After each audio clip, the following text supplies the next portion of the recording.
Hello बच्चों, SPG classes में आप सभी का स्वागत है।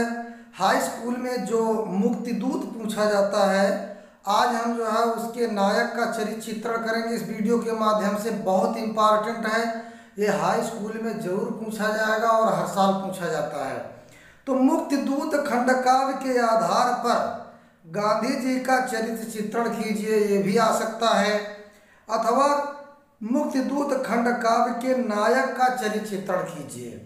तो आइए हम लोग जो है इनका चरित्र चित्रण करते हैं, और ये बोर्ड पेपर के हिसाब से बहुत इंपॉर्टेंट है, आप लोग फेयर कॉपी में भी कर सकते हो। तो मुक्तिदूत डॉक्टर राजेंद्र प्रसाद मिश्र का महात्मा गांधी के जीवन चरित्र पर आधारित खंडकाव्य है। अंग्रेजों की दासता में फंसे हुए भारत को उससे मुक्ति दिलाना गांधी जी के जीवन का एकमात्र लक्ष्य था।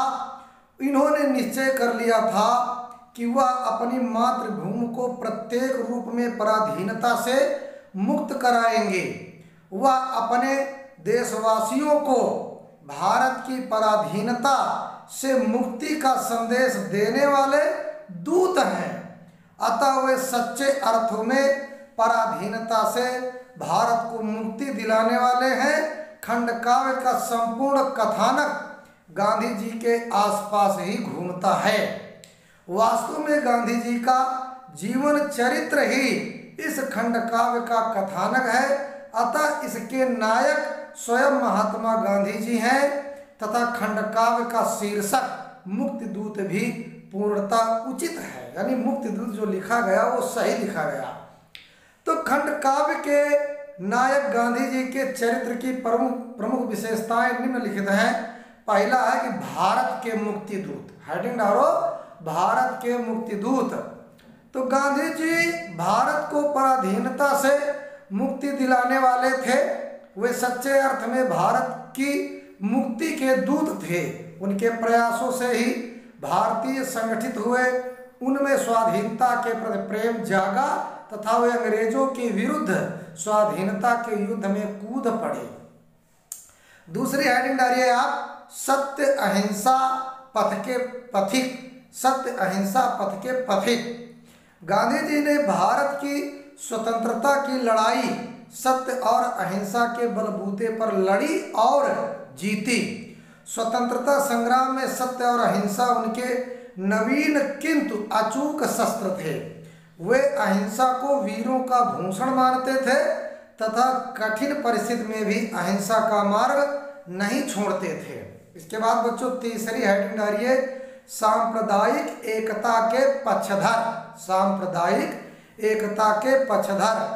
गांधी जी सांप्रदायिक एकता के पक्षपाती थे। हिंदू, मुस्लिम, सिख, ईसाई सभी को वे भारत माता की संतान मानकर उनसे प्रेम करते थे। उनका आपसी झगड़ा उनके मन को पीड़ित करता था। इसलिए कवि ने लिखा है, लगे मुझको हिंदू इस्लाम, एक ही डाली के दो फूल, एक ही माटी के दो रूप, एक ही जननी के दो लाल। इसके बाद अगली हेडिंग है हरिजनोद्धारक, यानी हरिजन के उद्धारक। तो हेडिंग डालो, हरिजनोद्धारक। गांधी जी को हरिजनों से प्रेम था। गांधी जी को हरिजनों से प्रेम था। वे छुआछूत नहीं मानते थे। आश्रम में हरिजन भी सम्मान के साथ रहते थे। आश्रम से उनको निकालने की अनुचित मांग गांधी जी ने स्वीकार नहीं की थी। जिन हाथों ने संसार गढ़ा, जिन हाथों ने संसार गढ़ा, क्या उसने हरिजन नहीं गढ़े? तब फिर यह कैसी छुआछूत, किस गीता में ये पाठ पढ़े। बच्चों अगली हेडिंग है दलितोद्धारक। दलितोद्धारक। गांधी जी के जीवन का मुख्य उद्देश्य दलितों का उद्धार करना था।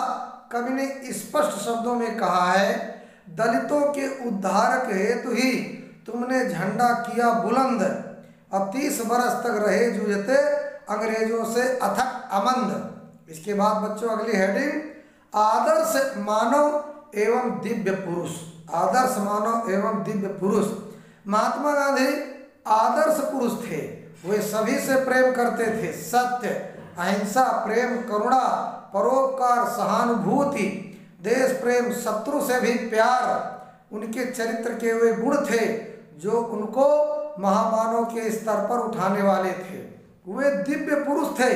कवि ने उनको ईश्वर का अवतार बताया है जो भारत को पराधीनता से मुक्त कराने के लिए भारत में जन्मे थे। इसके बाद बच्चों यहाँ पर 7वीं हेडिंग डालेंगे, महान देशभक्त। महान देशभक्त।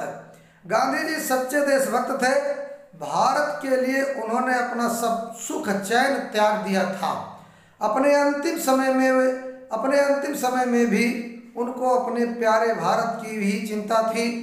रहो खुश मेरे हिंदुस्तान, तुम्हारा पथ हो मंगल मूल, सदा महके वन चंदन चारु और तुम्हारी अंगनाई की धूल। धन्यवाद बच्चों, ये था गांधी जी का चरित्र चित्रण। इस वीडियो के माध्यम से मैंने बताया, इसको फेयर कॉपी कर लेना, इसको तैयार कर लेना। यूपी बोर्ड के लिए बहुत इम्पॉर्टेंट है, बोर्ड पेपर के लिए बहुत इम्पॉर्टेंट है। वीडियो लाइक सब्सक्राइब कर दो और शेयर भी करना जिससे तुम्हारे दोस्तों को फायदा मिले। धन्यवाद।